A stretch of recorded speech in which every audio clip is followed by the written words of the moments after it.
last time.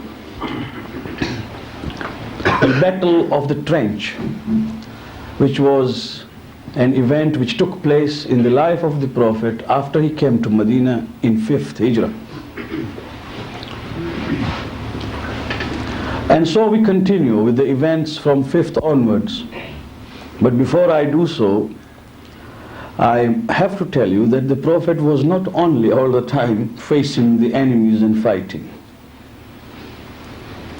A lot of work was done by the Prophet after the state of Islam was established in Medina, and he named it Medina, meaning a city. As I said earlier, the name of that city is Madinatul Rasul, city of the Prophet. And the name was given by the Prophet himself, otherwise it was known by people as Yathrib or many other names. One of the principal features of Islamic teaching, especially promulgated in Medina, is the concept of sin and guna. There is a marked difference between sin or guna taught by Islam and the way it has been taught by other religions. In Christianity, for example, there is something like atonement of sin, where it is believed that Jesus Christ died for the sins of all. In Hinduism, for example, the concept is that sin must be repaid by the form of rebirth, which is known as avagavan or even punarjanma, reincarnation of soul, where a man has got to repay whatever he has done by being born again in a state which would either be superior to his former existence or inferior. And that the law of karma governs life. Islam says very simply that sin is a transgression committed by man against the law of God. It does no harm to God. The harm reverts back to the doer himself or herself, and he or she shall account for the deeds on the day of judgment. Over. Nobody can die for my sins. Why should he? There cannot be a clear license to say that since so and so has died for my sins, therefore whatever I do is now forgiven because somebody has died for it. The question of the atonement of sin was brought into Islam by Jewish and Christian influence. I want to make this very clear. Many a times, even we have been told that Imam Hussein alayhi salam died for our sins. He did not die for our sins. But we are being told this because of the influence of the teachings of Christianity which infiltrated into the Muslim thinking. He did not die for our sins. Otherwise that means that from now onward there is a clear bill, clean bill, do whatever you like, because Karbala has already transpired and he died for us, therefore you do whatever you like. That is not correct. There is no question of anyone dying for the other. Similarly, the question, law of karma, or that where you say that somebody must suffer in this world for what he did in his so-called previous existence, then let me give you an example. If I were to drive and somebody, God forbid,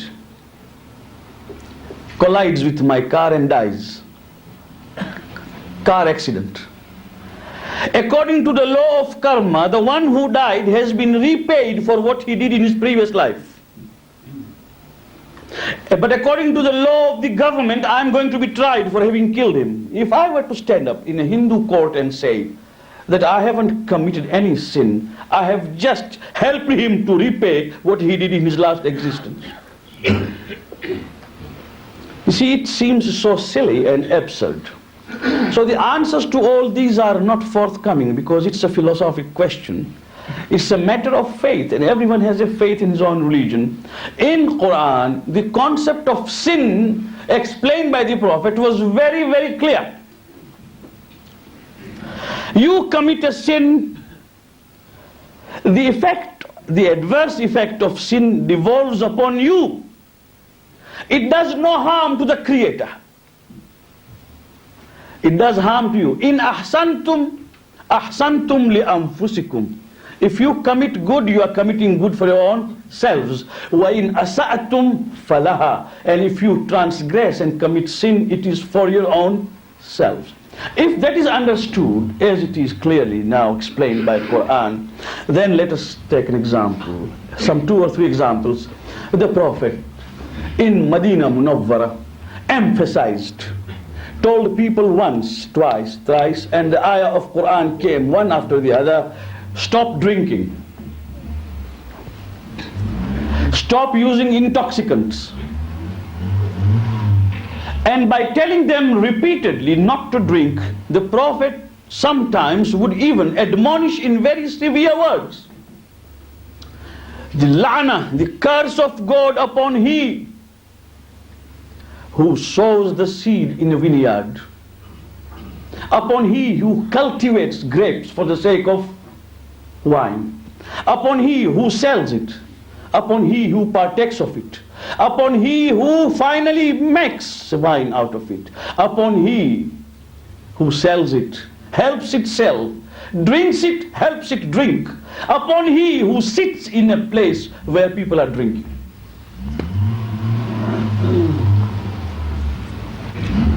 And then he said, but you know why? If you take a pint of whiskey or wine or beer, nothing, no harm is meted out to Allah Himself. He doesn't shake there. It is you who are harming yourself. Allah in Quran says that He made these things forbidden, to gamble and to drink intoxicants, because Shaitan wants to bring misery to you, unhappiness to you through these expedients. Oh people, do you understand? Will you refrain? That means the harm is done to society, to a family, to an individual. And we know it. Whether we would like to say yes to it or not is a matter of opinion. But we know in our hearts, every school of thought today knows that to take alcohol, to gamble, cannot be a small sin. It's a major sin which has helped create so much of unhappiness in human families and human communities. Fine. He said, stop zina. Zina is adultery or fornication. Stop it. And he stopped it. And he tried his level best. Even those women who were of loose character before Islam, when they did tawbah, tawbah does not mean only, that is only what women do. When the wife finds that the husband is very, very upset, he says, Hane tawbah kayanti. That means, I will not do it again. But that tawbah is not tawbah. Tawbah is not only saying astaghfirullah rabbi wa atubu ilayh. Tawbah means first to repent and then to renounce the habit.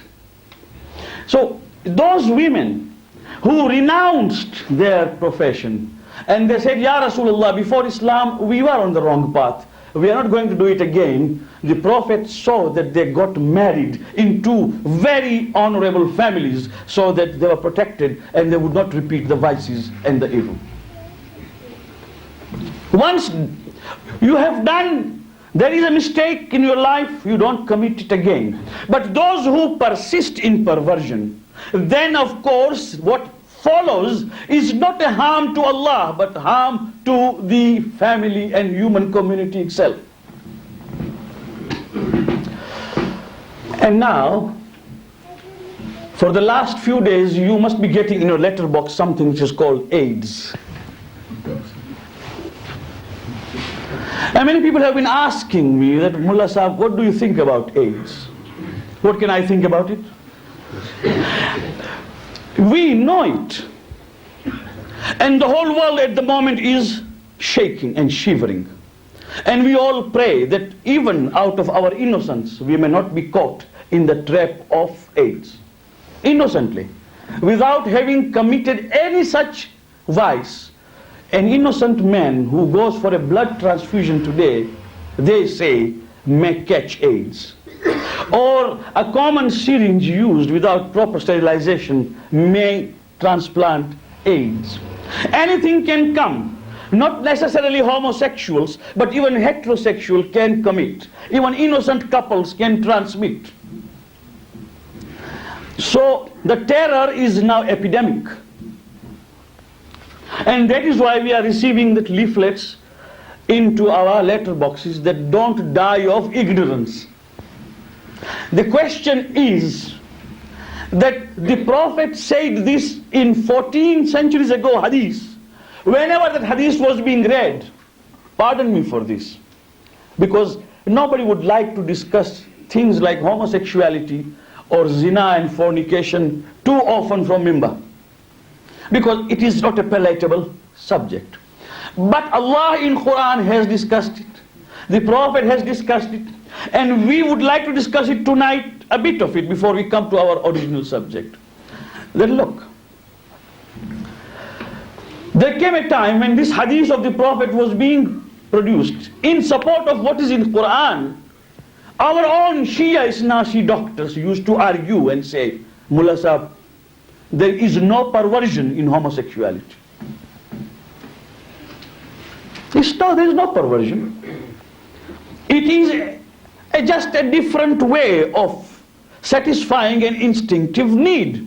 Either you do it heterosexually or you do it homosexually. It is just the same thing. Because there were fresh arrivals from medical universities with degrees shining upon their hands. We could not as laymen argue except tell them this is what the Prophet has said. What did he say? I'm talking from the sources of Ahlus Sunnah wal Jama'ah and Tashayyuh Shia, both together, confirmed. The Prophet said, إِذَا عَاشَ الْمَرْءُ مُصِرًّا لِلَّوَاتِ. When a person lives persistently engaged in homosexual, وَلَمْ يَتُبْ, and does not make tawbah, that means does not resist, فَبَعَثَ اللَّهُ لَهُ حِجَارَةً مِّن تِلْكَ الْحِجَارَةِ مَنِيَّتُهُ فِيهِ وَلَا يَرَاهُ أَحَدٌ. Hadith. What is that? He said, whoever persists in this perversion and does not do tawbah, Allah sends unto him that stone. Which stone has been mentioned in Quran? I'm coming to that. Allah has described that stone in such a way that you will really ponder over that ayah. Maniyatuhu fi, in that stone his death is definitely involved. Wala yarahu ahad, and the disease will be such that none will dare go to see him. This is what the Prophet said. What does Quran say? Why did the Prophet say this? He said this in support of ayah of Quran, Surah Hud, where Allah is discussing Qawm Lut. Allah does not punish, never, unless he has completed his hujjah. Remember this. If a person commits a sin and transgresses, the punishment does not descend immediately. This is what Allah told Hazrat Musa alayhi salam on Koh Tur. Oh Musa, when his mother died. Musa did not know that the mother is dying. He knew that mother is ill. But when he came to the mountain of Sinai, on that day, he had not known that the mother had already passed away. So Allah subhanahu wa ta'ala in his first revelation told him, Musa, I must console you, because today your mother has died. You have lost your mother. As you have come here, your mother at home has expired. So I console you, because there is no greater bereavement, there is no greater loss than the loss of a mother. You know why? So Musa started weeping and crying. Naturally, anyone would. So, Hazrat Musa, when he wept, Allah said, it becomes you to weep. You must weep. Do you know why? There isn't anyone who can be so loving and lovable but the mother. You don't know Musa. She used to rise in the middle of the night while you were asleep to raise her hands and pray and say, Oh Allah, let my son be saved from all calamities. Let him be happy. Let him remain happy. And if there is a part of my life which you can slice off and give to my son, give it to my son so that he may remain and I may die. This is true of every mother. Is it not so? But Musa, love of mother is unparalleled. But my love for my creation is equal to 40 and more mothers. When anyone commits a sin, I do not write that sin, giving him time that he might realize and come back and do tawbah. If he does tawbah, I shall leave him as if he committed no sin. He gives us time. He gives us time. Even the malaika who are supposed to register our deeds are told not to register for at least 7 hours. That the boy, the girl may say, Astaghfirullah Rabbi wa atubu ilayh. I have done this, I will not do it again. It will be not recorded. I am not talking of being erased. I am talking of not being recorded. To erase is something else. After writing, to erase is something else. Not to record means there is nothing on record.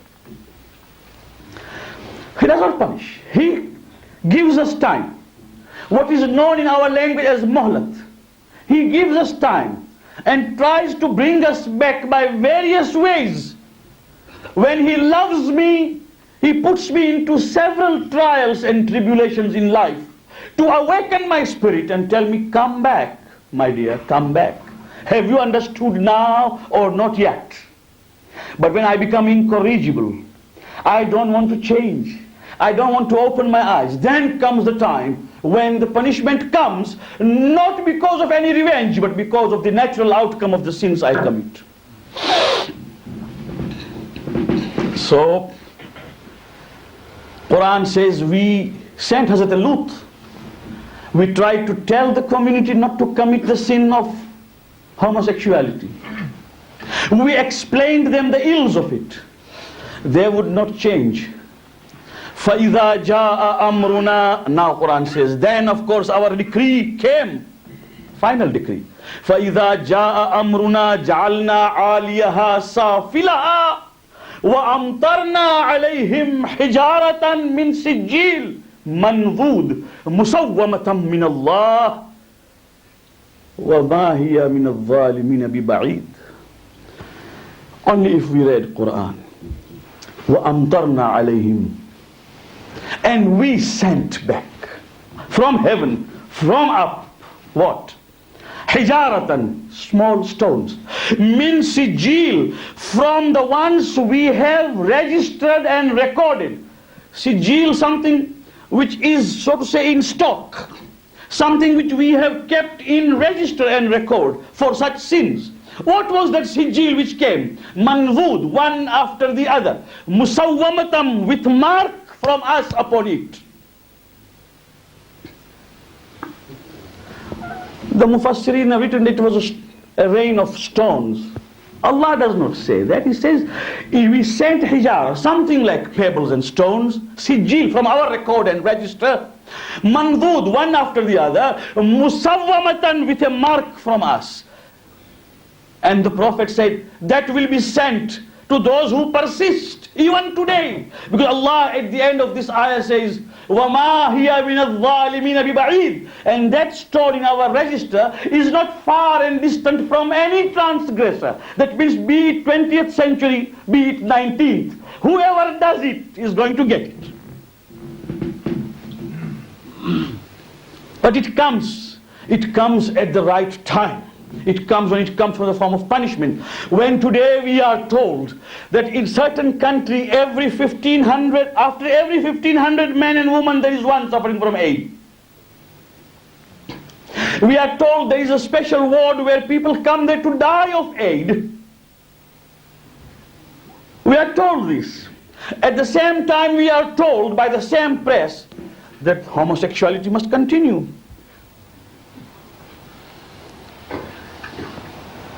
How? Because it is a norm of society. There are people who like to exist that way. Now what to do? Save yourself by not becoming virtuous, remain vicious, but use condoms. And when someone stood up and said he is ridiculed and jeered, although he said that I am a prophet of God. I am not concerned about his prophecy or whether he came from God or not. I am only to say one thing, that what he said, whatever he said was substantially true. And something which the Archbishop of Canterbury or some other religious head should have supported. But rather than supported in public, the religious heads of Christianity came out to appease the crowd. One has got to speak on moral lessons if you want to save humanity. For cigarettes, which I smoke, I admit, but I don't think that, I believe that it doesn't cause any disease. It causes. But I am a victim of that human complacence, that it will happen to you but not to me. But, and that is my weakness, what I say is this, that for cigarettes, they could do the best they could to dissuade the masses from smoking. Why can't they do it for alcohol? Because that, of course, is their weakness. And why cannot they do it for such things? Because the society since 1960s has become fully promiscuous and permissive, and therefore it cannot now change. Therefore they are being told to live as they lived in the last 2 decades, but they must only change their habits. What habits? Some preventives, some contraceptives to use. So, Inna Allah ala kulli shay'in qadir. Allah is omnipotent. Your contraceptives and your protections and restrictions cannot save you. Once the la'na has come in, this is the la'nat of God. And in a society where we live and we are being dragged into it, there are 2 things. One is that it is time that we learn that our moral teachings of Islam are really something worth following. We must not let our society be loose. We must not let our own children become loose. We must not let our youths go wayward. Because that is a time we can't control anything. A young man is 8 or 10 hours away from the house. Who is going to control his movements? Tell me. Under the influence of a school, under the influence of his schoolmates, in a society which is known to us, who is going to control? One night, Friday in a week is not going to work miracles. 2 hours or 3 hours of madrasa on a Sunday is not going to work miracles. The miracle can only be worked when there is a coordination between home and school, and that was the reason why we started with the establishment of nursery school here, but we have only 11 children. Because we want our children to dance this way and that way and say, I belong to somebody. And here there is La ilaha illallah Muhammadun Rasulullah Pratham Ali Bija Hasan. And we feel that if they learn this, that means they are not advanced. You see, this is the subject. And now to tell that young man, look, these are the results. When Islam said, Musawwamatan min rabbik wa ma hiya min adh-dhalimin biba'id, it was a warning up to the day of judgment. Whoever commits this transgression, this adab will not be far from him. And we have seen it. Whether the world likes it or not, it is adab. And this adab has come. Now call it whatever you want. After 10 years we are going to see the solution of it. Fine. What will happen to the masses who die for those 10 years? One thing. Second thing, there is going to be no eradication of it. There's going to be a solution to it, like one we have in tuberculosis or cancer or heart or whatever it be. But there is no eradication of it. Remember, this disease was there. And we have in Islamic history the symptoms exactly described in earlier history, when the Abbasid Empire and Umayyad Empire had the same habits. They suffered the same way and they died the same way. What happened there is, now that we have been told that this disease is now specified and given a name.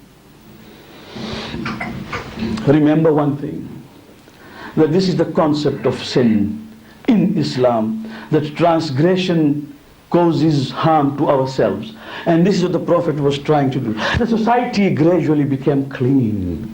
No gambling, no drinking, no fornication, no homosexuality, and all these things and many other vices gradually cleaned up from a society to make it a model society in Medina Munawwara. This is what the Prophet did. Now, came 6th Hijri. I'm finishing it today. It is really very, very trying to sit before this naked light for more than 30 minutes. You see, thank God that we have winter, but if it was summer, then you can imagine what would be my position. But I have to put up with it. There's no way out. Inshallah, till our Imam Bara is ready. So, came 6th Hijrah, and the Prophet announced that I'm going for Umrah. Now we know that he cannot enter Mecca. He has migrated from Mecca to Medina. He is in Medina. For 5 years he never went to Mecca. And the Meccans were all enemies, wouldn't allow him to come. 6th Hijrah came and the Prophet announced, I'm going for Umrah. 1,500 people at least accompanied him from Medina, telling him, Ya Rasulullah, how can we go to Umrah? They won't allow us enter. The Prophet said, I am not out to fight.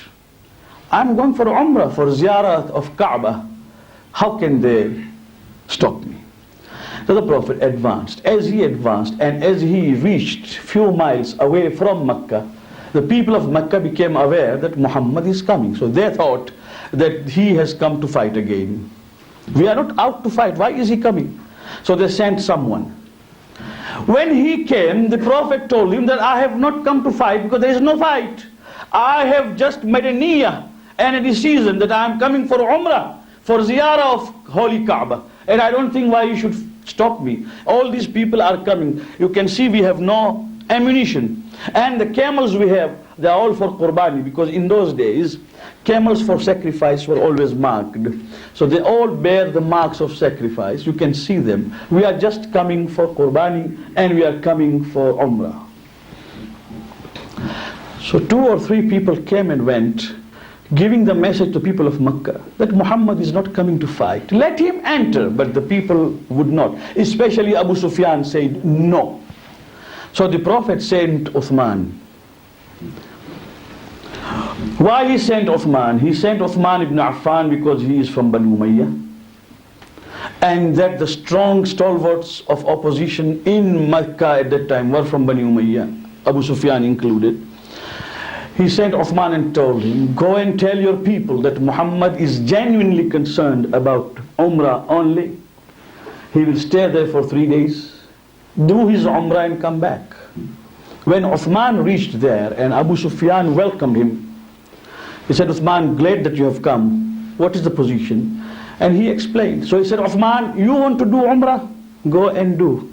But Muhammad can never enter Mecca.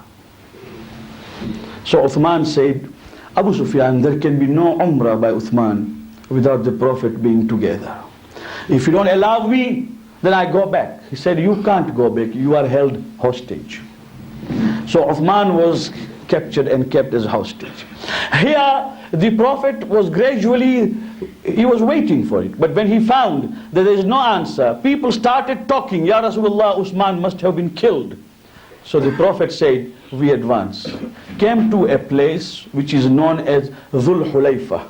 Even today, that place is there. When he came at Dhul Hulayfa, the Prophet said, make a niyyah of ihram. So all of them wore ihram. Once ihram was worn, now there was no doubt that this is Umrah. when the people now coming to see the Prophet saw the Prophet and the people with ihram. The Prophet said, now look, this is ihram. We have come, and in ihram we can't even take any ammunition or any weapons together. It is haram. So you can't. So the Prophet said, right, rather than advancing straight onto Mecca, we go right. And there was a valley there, which is known as Thaniya. And the Prophet diverted towards Mecca, but rightwards. Mecca, 4 miles around Mecca is haram, remember that. 4 miles around Mecca is haram from various places. The Prophet chose the remote right place, which is known as Hudaybiyah. And he came up to Hudaybiyah and stopped there. Now Hudaybiyah is just the boundary. Enter from Hudaybiyah into Mecca, into Haram, and from Haram to Mecca. The people came there and said, Ya Rasulullah, enter. He said, I must know first, is Uthman killed or not? If he is killed, then I am entering. If he is not killed, then I shall wait till I get the permission. I don't want to fight. And the news came that Uthman is not killed, but Uthman is only captured as a hostage. So the Prophet said, in that case we will not advance. Tell them still to give us permission to enter Mecca. So they came and they said, Muhammad, this time let us come to some compromise, a truce, a sulh. The Prophet said, I am all ready for it. What sulh? So some terms. Hey, what terms? So we can say, for example, that there shall be no war between us for 10 years to come. The Prophet said, that is agreed. What other term? He said, another term is that whoever comes from your side on his own volition to Mecca is welcome during those 10 years, for Umrah or for trade. And whoever comes from our side to this place, to your place, should be welcome and should have safe custody. The Prophet said, that is very nice. Whoever deserts you, leaves Islam, comes to us in Mecca, must not be captured or recaptured. He must be allowed free. But whoever deserts us and enters Medina, he must be repatriated. The Prophet said, agreed. Agreed. Finally, you shall not enter Mecca this year. You can come next year. The Prophet said, agreed. So they sat down. And Imam Ali was told to write down the terms. And this is what Imam Ali wrote. هذا ما صالح محمد رسول الله. Of course he first wrote Bismillah ar-Rahman ar-Rahim, and then he wrote هذا ما صالح به محمد بن عبد الله مع سهيل بن فلان. The name of the person who came from there was Suhail. Just as he wrote this, gentleman who came from Mecca said, Muhammad, had I agreed that you are Rasulullah, then there was no question of sulh. Why are you writing Muhammadun Rasulullah? I don't acknowledge you as Rasulullah. That is one thing. Second thing, we don't know what is Bismillah ar-Rahman ar-Rahim. So it must begin with Bismikallahumma, the way we say it. The Prophet said, Ya Ali, write Bismikallahumma. He said, you must now change from Muhammadun Rasulullah to Muhammad and your father's name, Muhammad ibn Abdullah. So the Prophet said, Ya Ali, write Muhammad ibn Abdullah and strike off Muhammadun Rasulullah. Majlisi alayhi rahmah says that when the Prophet told Imam Ali, strike off Rasulullah and write Muhammad ibn Abdullah, Imam Ali said, Ya Rasulullah, I cannot go against your wishes. Your order is order. But how can these hands which have written Rasulullah strike off Rasulullah and write Ibn Abdullah? The answer the Prophet gave is the answer for all the Wahhabis of the world today. This is something, when I read history, I would like to see that I read between the lines. And I read the message. The Wahhabis tell us that Muhammad was a man, died dust to dust. Forget it. Those who have been to Mecca, they must have seen now gradually the name of Muhammad coming out from everywhere. It's only Allah, Allah, Allah, Allah. As if they knew Allah from the day they were born. Who introduced Allah to us? Muhammad. In Adhan, God has kept Muhammadun Rasulullah with his La ilaha illallah. In namaz, he has kept Ashhadu anna Muhammadan abduhu wa rasuluhu with La ilaha illallah. But we are wiser than God. So when Imam Ali said, Ya Rasulullah, how can I strike off that? The Prophet said, Uktub Muhammad ibn Abdullah. Write Muhammad ibn Abdullah. لأن محمد رسول الله هو محمد ibn Abdullah. Beautiful. He said, Muhammadun Rasulullah is Muhammad son of Abdullah. I mean, there is no difference. That means the Prophet wanted to answer the people to come, that whether you say Muhammad ibn Abdullah or Muhammadun Rasulullah, it is one and the same. There is no dichotomy between Risala and the personality of the Prophet. Of course, the Prophet took the letter himself and he wrote. And I now ask those who say he did not know how to write. He wrote. And he did not take the page upside down. He took it straight. He could read also. And he himself wrote, Ibn Abdullah. And the sulh was finalized with the terms not in favor of the Prophet, because now you can see there was one term that you must go back and come to next year. Second, that our people deserting us, coming to you, must be brought back to us. Your people deserting you will not be our responsibility. They will have safe conduct here. So it was naturally on the term which was not favorable to the Prophet. And here Umar ibn al-Khattab, the Khalifa number 2 of Islam and Muslims, he has said, I never doubted in the prophethood of the Prophet more than on that day. That means he has been doubting in the past, but that was the maximum and climax of it. Ma shakaktu fi risalatihi kama shakaktu yawm al-Hudaybiyah. I never doubted his prophethood as much as I did on the day of Hudaybiyah. Fine. He said, Abu Bakr said, Ya Rasulullah, why? Why on these terms? Why are we subdued? And the Prophet said, don't ask me why. This is the order of God. وَمَا يَنْتِقُ عَنِ الْهَوَىٰ إِنْ هُوَ إِلَّا وَحْيٌ يُوحَىٰ. It is wahy of God. Don't ask.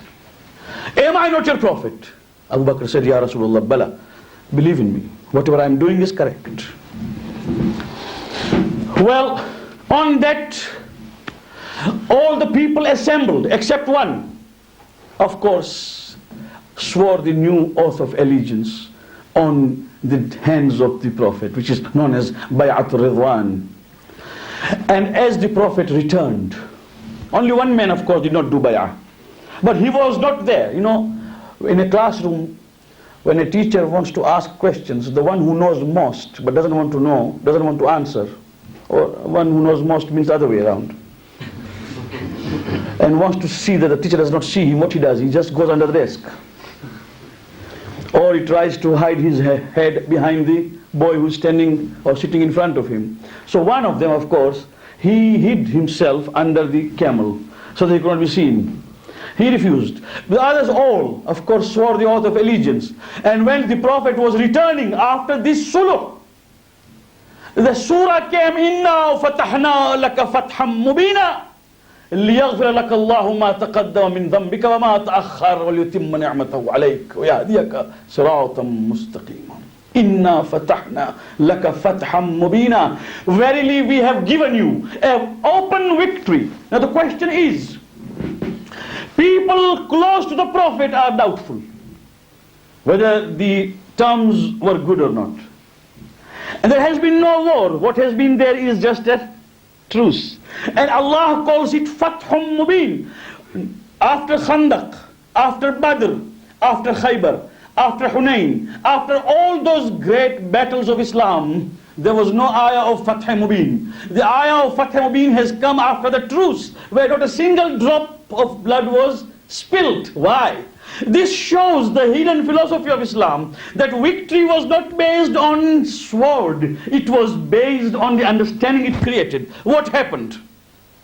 What happened? The people who came to the Prophet were giving safe conduct.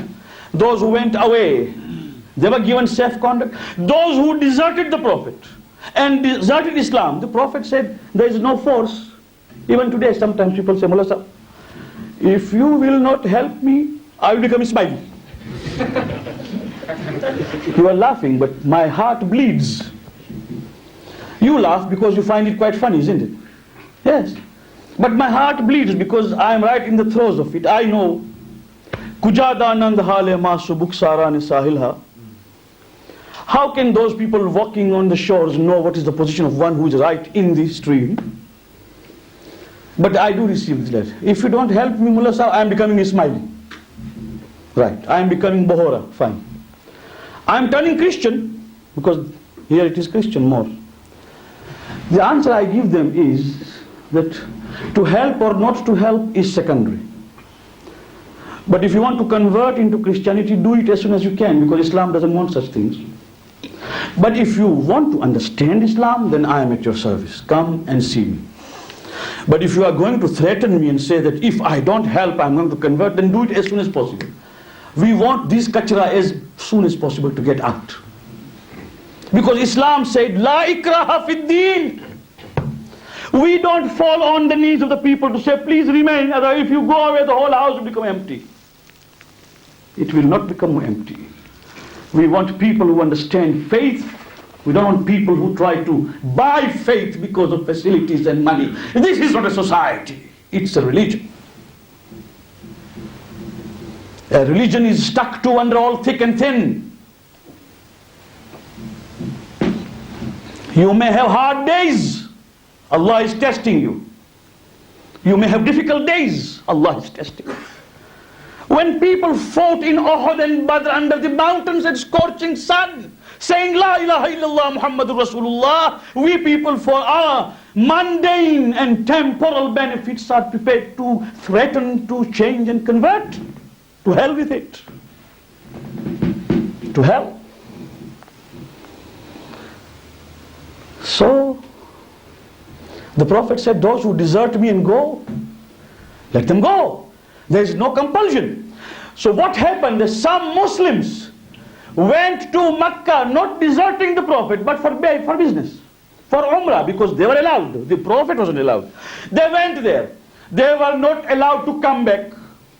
Those who came here, they were allowed to come back. What happened? Muslims who went there started propagating Islam. And those who came from there here converted to Islam and went back as missionaries. Within no time, Makkah was ready to receive Muhammad without any attack. Because half of Makkah was Muslim by the time the Prophet entered after 2 years. So the Prophet knew. This was Inna Fatahna Laka Fatham Mubina. This is Fath Mubin. Wassalamu alaikum wa rahmatullahi wa barakatuh.